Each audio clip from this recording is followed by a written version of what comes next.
Una domenica che ha rischiato di trasformarsi in tragedia. Siamo a Valstagna di Valbrenta, dove una badante ha tentato di strangolare l'anziana che segue con il cavetto di un caricabatteria del telefono cellulare. È stata fermata prima che fosse troppo tardi dalla figlia della vittima e arrestata. Una storia che ha dell'incredibile. Attorno alle 12 di domenica la badante 33enne di origine moldava, assunta regolarmente dallo scorso febbraio per seguire l'85enne nei fine settimana, si trovava nell'abitazione della donna assieme alla figlia di questa, 49 anni.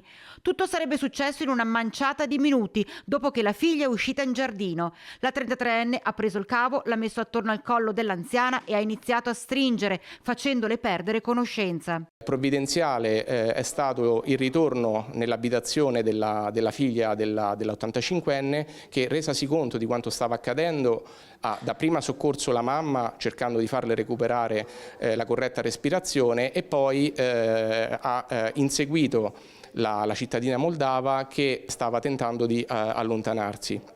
Sul posto sono intervenuti per primi i carabinieri della stazione di Bassano del Grappa, allertati appunto dalla figlia, che assunte le prime informazioni conducevano la badante presso i nostri uffici, mentre la vittima veniva soccorsa da personale sanitario del 118 che la trasportava, ripresasi dallo stato di semi-incoscienza e con evidenti segni di escoriazione al collo, presso l'ospedale di Bassano, dal quale poi veniva dimessa nel pomeriggio di ieri. La badante, che non ha mai dato segni di squilibrio o violenza, ora deve rispondere di tentato omicidio aggravato.